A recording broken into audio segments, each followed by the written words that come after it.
Welcome to వార్తా 9 ముందుగా headlines చూద్దాం. రోషయ్య 3వ వర్ధంతి సందర్భంగా హైదరాబాద్ లోని హైటెక్ సెంటర్ లో ఏర్పాటు చేసిన కార్యక్రమంలో పాల్గొన్న రేవంత్ రెడ్డి రోషయ్య సమర్థత వల్లే తెలంగాణ మిగులు బడ్జెట్ రాష్ట్రంగా ఆవిష్కృతమైందన్న వెల్లడి. వైరు పక్షాలను ఇరుకనబెట్టే విధానాన్ని రోషయ్య నుంచి నేర్చుకోవాలన్న సీఎం.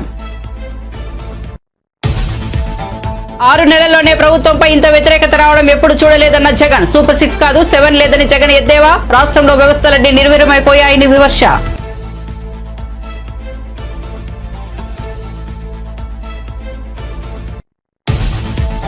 నాలుగేళ్ల తర్వాత తెలంగాణ తల్లి సరైన స్థానంలో ఉంటుందన్న కేటీఆర్. రాజు విగ్రహం పెట్టిన చోటే తెలంగాణ తల్లి నిఠారుగా నిలబడుతుందని వ్యాఖ్య. కేసీఆర్ మీద కోపంతో తెలంగాణ తల్లి రూపాన్ని మారిస్తే చరిత్ర క్షమించదన్న కేటీఆర్. మహారాష్ట్ర సీఎంపై వీడిన suspense. BJP core committee meeting లో ఫడ్నవీస్ ఎన్నిక.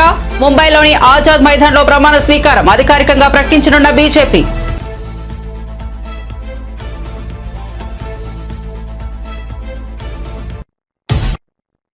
ఇక వార్త వివరాల్లోకి వెళ్తే మహారాష్ట్ర ముఖ్యమంత్రి ఎంపికపై కొనసాగుతున్న సస్పెన్స్ ఎట్టకేలకు వేడిపోయింది. ముఖ్యమంత్రిగా బీజేపీ సీనియర్ నేత మాజీ ముఖ్యమంత్రి దేవేంద్ర ఫడ్నవీస్ ను ఆ పార్టీ ఎంపిక చేసింది. ఈ మేరకు బుధవారం జరిగిన పార్టీ కోర్ కమిటీ మీటింగ్ లో ఫడ్నవీస్ ను ఎన్నుకున్నట్లు పార్టీ వర్గీయులు తెలిపారు. దీనిపై సాయంత్రానికి అధికారిక పర్యటన వెలువడుతున్నట్టు సమాచారం. దీంతో అసెంబ్లీ ఫలితాలు వెలువడిన నాటి నుంచి కొనసాగుతున్న సస్పెన్స్ వేడింది. గురువారం ముంబైలోని ఆజాద్ మైదాన్ లో ఫడ్నవీస్ మహారాష్ట్ర ముఖ్యమంత్రిగా ప్రమాణ స్వీకారం చేయనున్నారు. డిప్యూటీ సీఎంలుగా ఏక్నాథ్ షిండే, అజిత్ పవార్లు కూడా ప్రమాణ స్వీకారం చేస్తారని తెలుస్తోంది.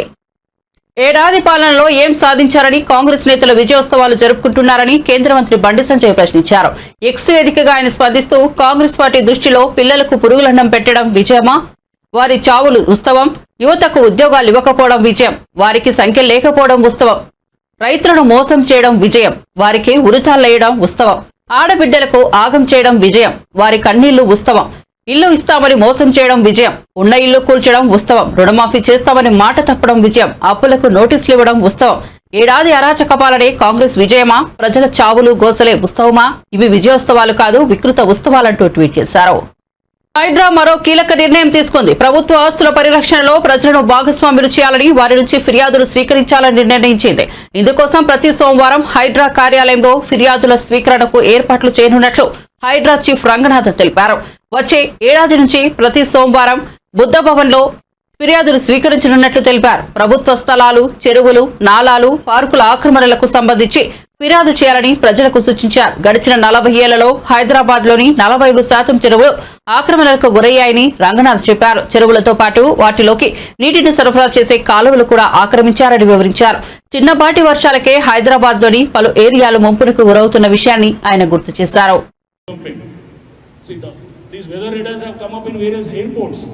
If you see in Delhi, there was weather these radars are there. One is Safdarjung and the other is Palam airport, right? So now some are being added. So historically, the Doppler weather radars were located in the airports. Here also we have a Doppler weather radar at Begumpet airport.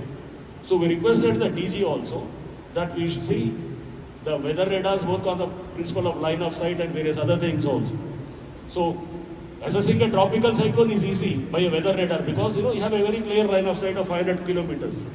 But predicting rainfall in urban setting with a weather radar is quite difficult because there's a lot of vagaries associated with a smaller amount of area. So we need to have more infrastructure to have a better prediction. And once the infrastructure is more, and when the other features like lakes and streams or they are properly revived, which we are on that path. We have now taken a few lakes and we have started revival of such lakes. And once these are done, then probably we have the main problem is the disaster, urban flood. That is a major problem. So we are trying to put our efforts in mitigating this particular rainfall related, low intensive rainfall related disasters. So I think I've taken much of your time, sir. So with this I will conclude. And Hydra has just started its journey, and surely and steadily we are on the path of responding, as a better responder in times of disaster management or in respect to disaster management, most specifically to the city of Hyderabad. Thank you. కూటమి ప్రభుత్వంపై YCP అధినేత జగన్ విమర్శలు గుప్పించారు. ప్రభుత్వంపై ప్రజల్లో విపరీతమైన వ్యతిరేకత ఉందని ఆయన అన్నారు. ప్రభుత్వం ఏర్పాటైన 6 నెలల వ్యవధిలోనే ఇంత వ్యతిరేకత రావడం ఎప్పుడూ చూడలేదని చెప్పారు. సూపర్ 6 లేదు, 7 లేదని కూటమి నేతలను ప్రజలు ఎక్కడికక్కడ ప్రశ్నిస్తే పరిస్థితులు వచ్చాయని అన్నారు. తాడేపల్లిలో పార్టీ ప్రధాన కార్యదర్శులు, జిల్లాల అధ్యక్షులతో నిర్వహించిన సమావేశంలో మాట్లాడుతూ ఆయన ఈ వ్యాఖ్యలు చేశారు. రాష్ట్రంలో వ్యవస్థలన్నీ నిర్వీర్యం అయిపోయాయని జగన్ అన్నారు. ఫీజు రీయింబర్స్మెంట్ పెండింగ్ లో ఉందని, జనవరి వస్తే 2,800 కోట్లు పెండింగ్ అవుతుందని చెప్పారు. వసతి దీవెనకు 1,100 కోట్లు పెండింగ్ లో ఉందని అన్నారు. 9 నెలలుగా ఆరోగ్యశ్రీ బకాయిలు ఉన్నాయని చెప్పారు. 4 నెలలుగా 104, 108 ఉద్యోగులకు జీతాలు ఇవ్వడం లేదని అన్నారు. రాష్ట్ర వ్యాప్తంగా ఉన్న అన్ని కలెక్టర్ల అన్ని జిల్లాల్లోనూ రైతుల తరపున వైఎస్ఆర్సీపీ రైతులకు సంబంధించిన ప్రధానమైన అంశాలు, ధాన్యం సేకరణలో రైతన్నలకు జరుగుతా ఉన్న అన్యాయాన్ని ప్రశ్నిస్తూ, ధాన్యం సేకరణలో కనీస పెట్టుబడి ధర ఖచ్చితంగా ప్రభుత్వం వైపు నుంచి వచ్చేట్టుగా ఒత్తిడి తీసుకొచ్చే దాంట్లో భాగంగా కనీస మద్దతు ధర రైతులకు ఖచ్చితంగా వచ్చేట్టుగా చేస్తూ, రైతులకు సంబంధించిన ఆ ప్రస్తావనతో పాటు పెట్టుబడి సహాయం కింద 20,000 రూపాయలు ఏదైతే రైతులకు ఇస్తామని చెప్పారో ఆ 20,000 రూపాయలకు సంబంధించి పెట్టుబడి సహాయం రాష్ట్ర ప్రభుత్వం, చంద్రబాబు నాయుడు గారి ప్రభుత్వం ఇవ్వని పరిస్థితుల నేపథ్యంలో దానిని కూడా గట్టిగా డిమాండ్ చేస్తూ, ఈ రెండే కాకుండా ఉచిత పంటల బీమా ఏదైతే రైతులకు ఇంతవరకు అందుతా ఉన్న పరిస్థితి ఏదైతే ఉందో రద్దు చేసిన నేపథ్యంలో ఉచిత పంటల బీమా మళ్ళీ ఖచ్చితంగా రైతులకు మళ్ళీ వర్తింప చేయాలి అనే డిమాండ్తో, ప్రధానంగా ఈ 3 డిమాండ్లతో డిసెంబర్ 11వ తారీఖున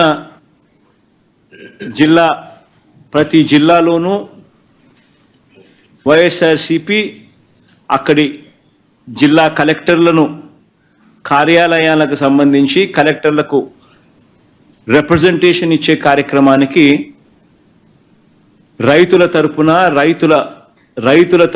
రైతులందరితో కలిసి ర్యాలీగా వెళ్ళి కలెక్టర్లకు రిప్రజెంటేషన్ ఇచ్చే కార్యక్రమం డిసెంబర్ 11వ తారీఖున వైఎస్ఆర్ కాంగ్రెస్ పార్టీ చేస్తుంది. అదేవిధంగా డిసెంబర్ 27వ తారీఖున రాష్ట్ర ప్రభుత్వం, చంద్రబాబు నాయుడు గారి ప్రభుత్వం ఏదైతే కరెంటు ఛార్జీల బాదుడు కార్యక్రమం ఏదైతే చేసిందో, ఎన్నికలప్పుడు తాను కరెంటు ఛార్జీలు తగ్గిస్తాను అని చెప్పి ప్రజలను మోసం చేస్తూ ఆయన చేసిన అనేక మోసాలలో సూపర్ 6లు, సూపర్ 7లు ఎలాగో గాలికి ఎగిరిపోయాయి. ఆ కార్యక్రమం అనేది గాలికి ఎగిరిపోయి ఈ బాదుడు కార్యక్రమం చంద్రబాబు నాయుడు గారు తీసుకొచ్చిన ఈ నేపథ్యంలో కరెంటు ఛార్జీలు తగ్గకపోగా కరెంటు ఛార్జీలు బాదుడు పేరుతో పెంచిన నేపథ్యంలో ప్రజల తరపున పెంచిన ఈ కరెంటు ఛార్జీలను తగ్గించమని చెప్పి, పెంచబోయే ఈ కరెంటు ఛార్జీలను జనవరి మాసంలో ఇంకా ఫర్దర్గా పెంచబోయే ఈ కరెంటు ఛార్జీలను ఇంకా ఫర్దర్గా తగ్గించమని చెబుతూ, రేవంత్ రెడ్డి నువ్వెన్ని కథలు పడ్డా 4 ఏళ్ల తర్వాత తెలంగాణ తల్లి సరైన స్థానంలో ఉంటుందని బీఆర్ఎస్ వర్కింగ్ ప్రెసిడెంట్ కేటీఆర్ అన్నారు. రాహుల్ గాంధీ తండ్రి రాజీవ్ గాంధీ విగ్రహాన్ని ఎక్కడైతే పెట్టారో అక్కడ తెలంగాణ తల్లి ఖచ్చితంగా నిఠారుగా నిలబడుతుందన్నారు. తెలంగాణ భవన్ లో ఏర్పాటు చేసిన మీడియా సమావేశంలో మాట్లాడుతూ మూర్తి భవించిన స్త్రీగా తెలంగాణ తల్లిని కేసీఆర్ రూపొందించారన్నారు. కానీ కేసీఆర్ మీద కోపంతో తెలంగాణ తల్లి రూపాన్ని మారిస్తే చరిత్ర క్షమించదని హెచ్చరించారు. అధికారం ఎవరికీ శాశ్వతం కాదని గుర్తించుకోవాలన్నారు. నాడు ఇందిరాగాంధీ ప్రతిష్ఠించిన భారతమాత రూపాన్ని వాజ్పేయి అధికారంలోకి వచ్చాక మార్చలేదన్నారు. దేశంలో ఎన్ని చోట్ల అధికార మార్పిడి జరిపినప్పటికీ ఆయా రాష్ట్రాల విగ్రహాల రూపును మార్చలేదన్నారు. కాదు, అసలు వీళ్ళకు పరిపాలన వస్తుందా, తెలంగాణలోకి అంత సీనుందా అని మాట్లాడిన వాళ్ళందరూ నోర్లు మూయించే విధంగా ప్రగతి శిఖరాలను అందుకున్నది తెలంగాణ కేసీఆర్ గారి నాయకత్వంలో. విఫల రాష్ట్రం అవుతుందని చెప్పి పిల్లి శాపాలు పెట్టిన సన్నాసులకు దీని ప్రకారం డెవలప్మెంట్ ఎక్స్పెండిచర్ అంటే అభివృద్ధి పనుల మీద పెట్టే వ్యయం రూపాయి ఉంటే ఎంత, తెలంగాణలో మేము చేసిన మొత్తం నికర ఖర్చులో 10 ఏళ్లలో అభివృద్ధి కోసం పెట్టిన ఖర్చు 74%, 74% is development expenditure. This is the highest in the country for any state. ఇది మూర్ఖులకు, ఇక్కడ ఉండే సన్నాసులకు, కాంగ్రెస్ సన్నాసులకు తెలియకపోతే మేము చేయగలిగింది నేను చదువుకోవాలి. మా లెక్క కాదు, సోషియో ఎకనామిక్ సర్వే లెక్క ఇది. చదువుకోండి, కాపీ లేదంటే నేను పంపిస్తా. 100 రూపాయలు ఖర్చు పెడితే 74 రూపాయలు డెవలప్మెంట్ మీద ఖర్చు పెడితే దాన్ని తప్పులు మాట్లాడితే ఏమనాలి మిమ్మల్ని నేను? అదేవిధంగా committed expenditure as percentage of revenue receipts, అంటే రాష్ట్రానికి వచ్చే ఆదాయంలో ఉద్యోగుల జీతభత్యాలు, అప్పులు, పెన్షన్లు ఇవన్నీ తీసేస్తే ఎంత మిగులుతుంది అని చెప్పే లెక్క. అగో దాని ప్రకారం తెలంగాణకు వచ్చిన ప్రతి రూపాయి ఆదాయంలో జీతాలకు, భత్యాలకు, పెన్షన్లకు, వడ్డీలకు పోయేది కేవలం 47 పైసలు. మిగతా 53 పైసలు బ్రహ్మాండంగా మీకు అభివృద్ధి కోసం అందుబాటులో ఉంది. దేశంలో అతి తక్కువ కమిటెడ్ ఎక్స్పెండిచర్ ఉన్న రాష్ట్రాలలో తెలంగాణ ఒకటి. ఇది అక్షర సత్యం. ఇది not my report, socio economic survey. 47 పైసలు పోతే ఇంకా 53 పైసలు మిగులుతాయి కదా, అందుబాటులో ఉన్నాయి కదా, చేతనైతే ఖర్చు పెట్టచ్చు కదా. ఆ తెలివి లేదు. నోరు బారేసుకోవడం, పనికి మళ్ళీ కారు కూతలు కోయడం, ఇంకా మళ్ళీ మీదికెళ్ళి చిల్లర మాటలు. మాకు ఉన్నదంతా వడ్డీలు కడుతుంది పోతుంది, జీతాలకే పోతుంది, పెన్షన్లకే పోతుంది. అది కూడా మీకు తెలవాలి. దయచేసి నేను పత్రికా మిత్రులను కూడా కోరుతా ఉన్నా. వాళ్ళు ఏ సొల్లు పడితే ఆ సొల్లు వాగితే మీరు అదో బైబిల్లో స్క్రిప్చర్ అన్నట్టు లేకపోతే ఇంకోటి అన్నట్టు మీరు రాయడం చాలా దారుణం. యాజ్ ఇట్ ఈస్ ప్రచురించడం, ఫ్యాక్ట్ చెక్ చేయకుండా చాలా దారుణం. దయచేసి నేను చెప్పేదానిలో కూడా తప్పుంటే ప్లీజ్ ఫ్యాక్ట్ చెక్. వాళ్ళు చెప్పేదానిలో తప్పున్నా ఫ్యాక్ట్ చెక్ చేయండి. ఆపోజిషన్ చెప్పేదాన్ని పట్టించుకుంటలేడు, టైం ఇస్తలేడు, నాశనం చేస్తాడు. ఉన్న తల్లి కూడా అంతే.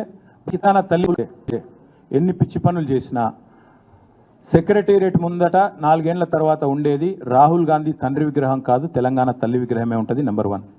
తెలంగాణ తల్లి కూడా ఈయన తీసుకొచ్చినట్టు ఇవాళ తలసరి ఆదాయంలో భారతదేశంలో అగ్రభాగాన్ని ఉన్న రాష్ట్రం తెలంగాణ. ఈ రాష్ట్రానికి తల్లి కూడా అంతే బ్రహ్మాండంగా ఒక ఆస్పిరేషనల్ చిహ్నంగా ఉండాలి, ఐకన్గా ఉండాలి. అంతేగాని పేదరికం తాండవించేటట్టు ఉండాలని ఆయన కోరుతున్నాడు. మేమేమో తెలంగాణ ప్రజలు చూడంగానే గర్వపడే విధంగా, ఒక దేవతను చూడంగానే చేతులెత్తి మొక్కాలనిపించే విధంగా ఉండాలని మేము అంటున్నాం. కాబట్టి ఆయన ఏం చేసుకున్నా జరగాల్సింది జరుగుతుంది. 4 ఏళ్ల తర్వాత మీరు చూస్తారు. హరీష్ రావు గారి మీద పెడతడమే కాదు, ఇవాళ రాష్ట్రంలోని మా నాయకత్వం మొత్తం మీద కేసులు పెట్టే ప్రయత్నం చేస్తారు.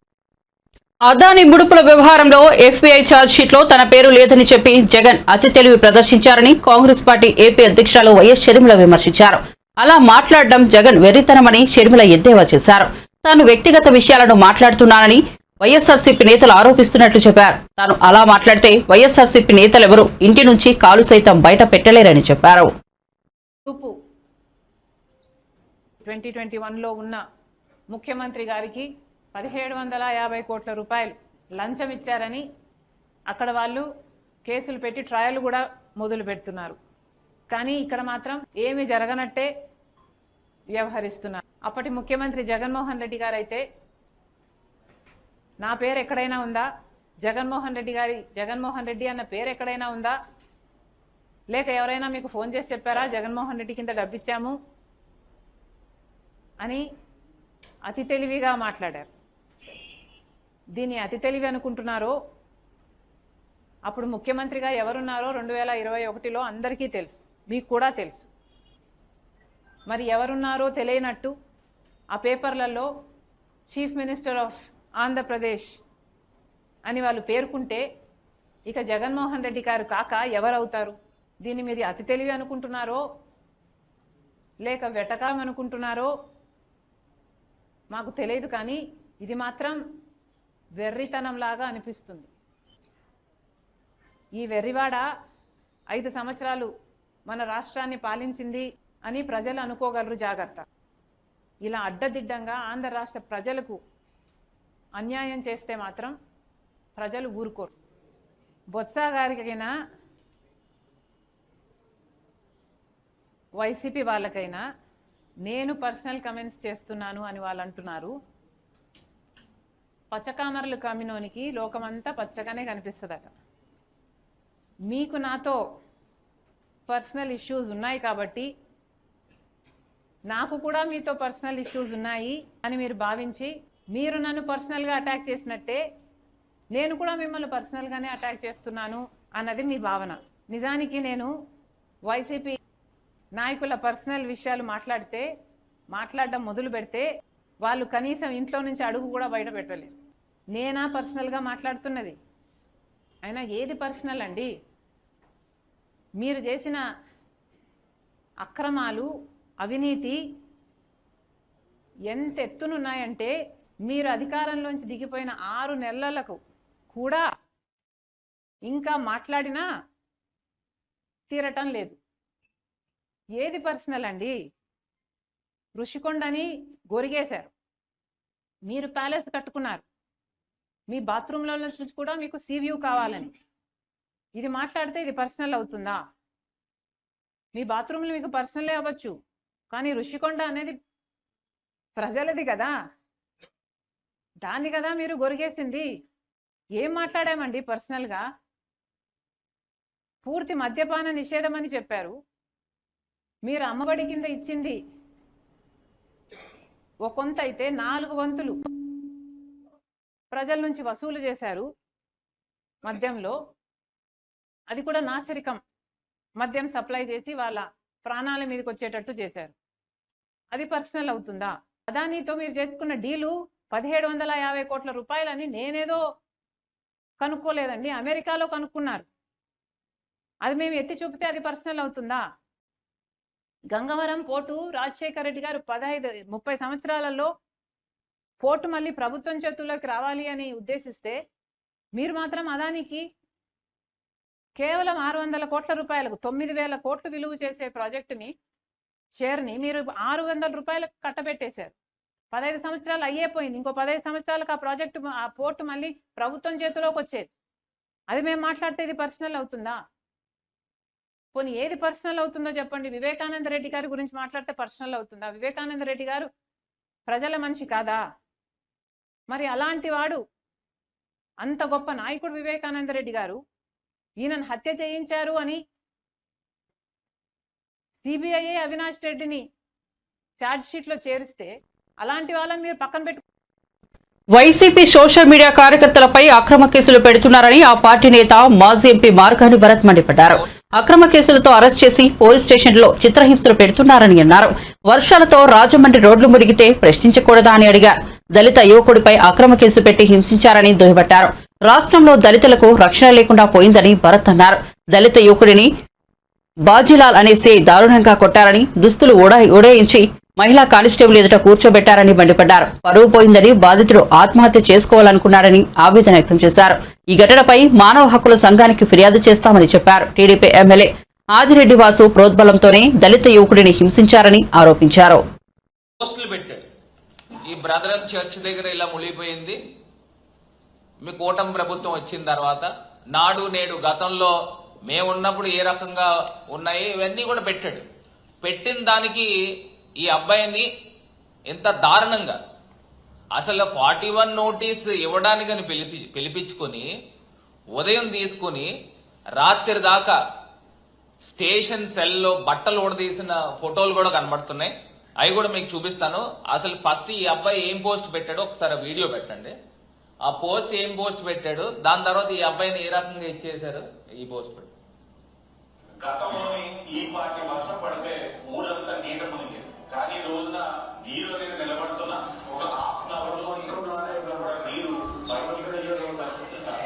ఇది ఒక నెల రోజులుగా మనం అదే పని మీద ఏదైతే డ్రైనేజ్ వ్యవస్థ పైన ప్రక్షాళన చేస్తూ పారిశుధ్యాన్ని ఎప్పటికప్పుడు సమీక్షిస్తూ డీసీటింగ్ మీద ప్రాధాన్యత ఇవ్వడం వల్ల ఈ యొక్క నెల రోజుల కార్యక్రమం ఈ రోజు మీరు ఈ పాయింట్ వర్షాన్ని కూడా చూడవచ్చు. రోడ్లు ఎలా ఉన్నాయంటే గతంలోని అంటే ఈ రకంగా ఉన్నాయి. ఎమ్మెల్యే గారు చెప్తున్నాడు, ఇంకో బాబు రాజమండ్రి ఈ రకంగా ఉంది, ఈ పాటి వర్షానికి ఇంకో నీళ్లు ఇంకా ఉన్నాయని చెప్పేసి చూపిస్తున్నాడు. దానికి స్టేషన్ లో కేసు పెట్టడం, ఈ అబ్బాయిని కూడా అరెస్ట్ చేసి సెల్లో వేసిన వీడియో కూడా ఒక్కసారి పెట్టండి అన్న. ఈ అబ్బాయిని ఏ రకంగా పెట్టారు. ఇది ప్రకాష్ నగర్ పోలీస్ స్టేషన్. ఆ పోలీస్ స్టేషన్ లో ఆ పిల్లోడిని సాగర్, ఈ అబ్బాయిని దళితుడు, అందులోనూ బిఎస్సి బిఈడి చదువుకున్నాడు ఈ అబ్బాయి. ఈ అబ్బాయిని తీసుకెళ్లి ఇలాగా లోపల పెట్టిన సందర్భం, అదిగోండి ఆ షర్ట్ కూడా తీసి కూర్చోబెట్టి, ఆ పక్కనే మహిళా కానిస్టేబుల్ ఉన్నారు, అంటే లేడీ కానిస్టేబుల్ ఎదురుగుండా పెట్టిన సందర్భం. అసలు మనం ఆంధ్రప్రదేశ్ రాష్ట్రంలో ఉన్నామా ఎక్కడున్నామని అడుగుతా ఉన్నా. దీన్ని ఇంత తేలిగ్గా వదిలే సమస్య కాదు. ఇది ఒకటే విషయం అని కాదండి, ఇది ఒక ఉదాహరణ.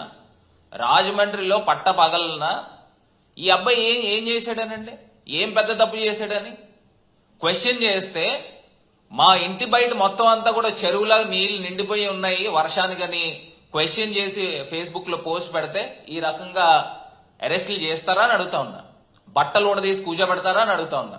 4th టౌన్ పోలీస్ స్టేషన్ లో సిఐ బాజీలాల్ అని తెలుగు రాష్ట్రాల్లో భూ ప్రకంపనలు అలజడి సృష్టించాయి. ములుగు జిల్లాలో ఏర్పడిన భూకంప తీవ్రతతో మేడారంలోని సమ్మక్క సారక్క గదుల వద్ద కూడా భూమి కంపించింది.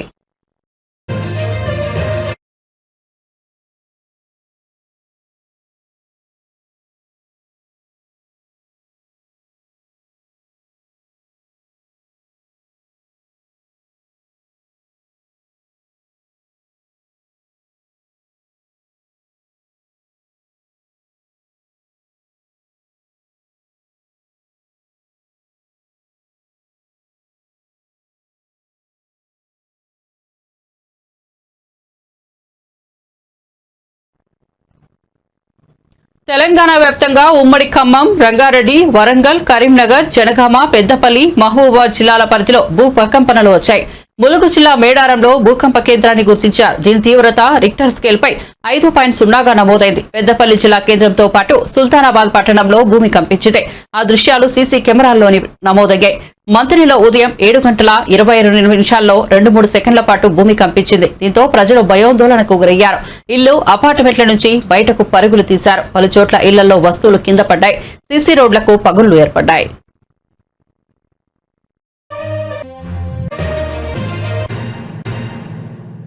మధ్యలో ఒక్కసారి ఉడిపి హోటల్ నుంచి గోళ్ళని బడబడాని కింద పడ్డాయి.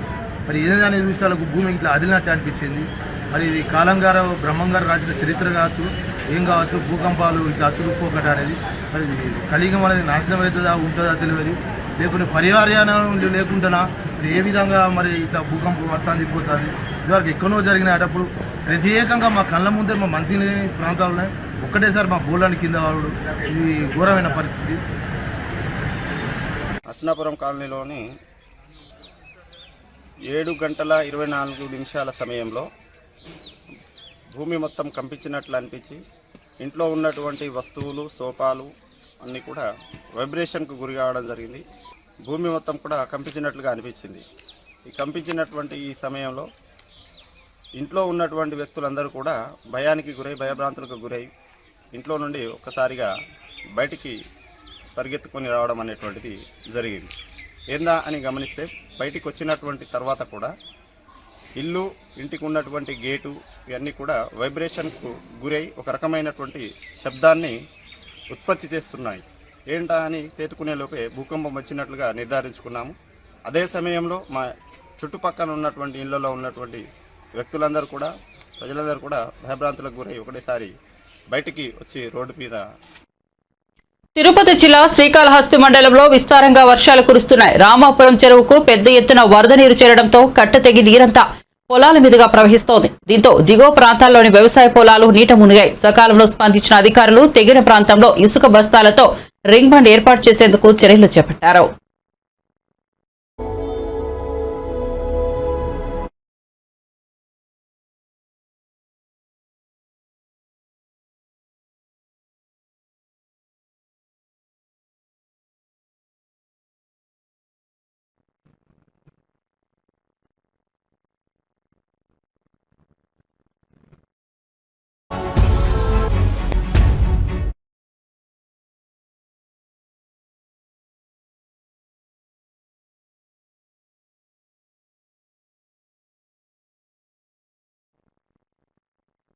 సినీ హీరో కిరణ్ అబ్బవరం విజయనగరంలో సందడి చేశారు. నగరంలోని ఓ షాపింగ్ మాల్ వార్షికోత్సవ కార్యక్రమానికి ఆయన ముఖ్య అతిథిగా హాజరయ్యారు. కిరణ్ ను చూసేందుకు అభిమానులు పెద్ద ఎత్తున తరలివచ్చారు. కేరింతలు కొడుతూ ఆయనతో సెల్ఫీలు దిగేందుకు పోటీపడ్డారు. కా సినిమాని హిందీలో విడుదల చేసేందుకు సన్నాహాలు జరుగుతున్నాయని కిరణ్ చెప్పారు.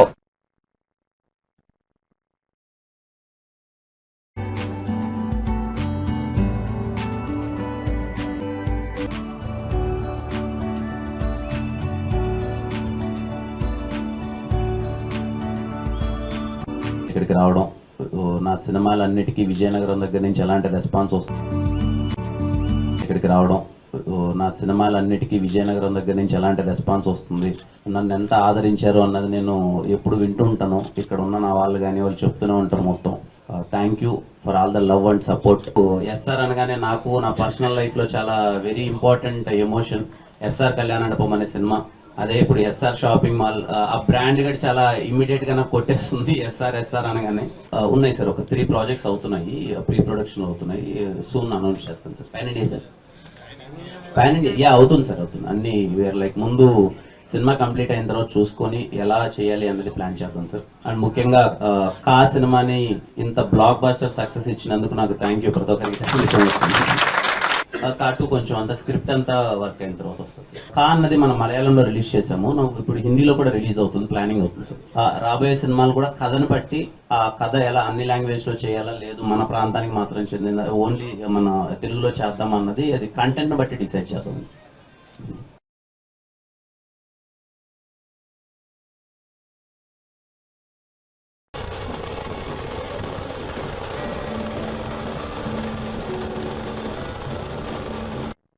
బులెటిన్ ముగించే ముందు హెడ్లైన్స్ మరోసారి చూద్దాం. రోషయ్య 3వ వర్ధంతి సందర్భంగా హైదరాబాద్ లోని హైటెక్ సెంటర్ లో ఏర్పాటు చేసిన కార్యక్రమంలో పాల్గొన్న రేవంత్ రెడ్డి. రోషయ్య సమర్థత వల్లే తెలంగాణ మిగులు బడ్జెట్ రాష్ట్రంగా ఆవిష్కృతమైందన్న వెల్లడి. వైరు పక్షాలను ఇరుకనబెట్టే విధానాన్ని రోషయ్య నుంచి నేర్చుకోవాలన్న సీఎం. 6 నెలల్లోనే ప్రభుత్వంపై ఇంత వ్యతిరేకత రావడం ఎప్పుడు చూడలేదన్న జగన్. సూపర్ 6 కాదు 7 లేదని జగన్ ఎద్దేవా. రాష్ట్రంలో వ్యవస్థలన్నీ నిర్వీర్యమైపోయాయని విమర్శ.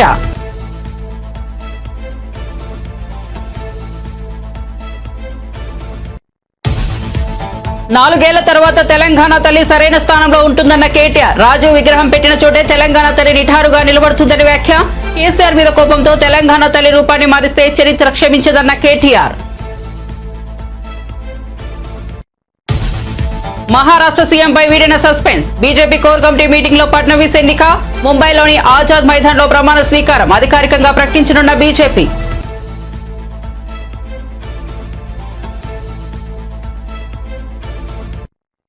మరిన్ని అప్డేట్స్ కోసం చూస్తూనే ఉండండి వార్త 9.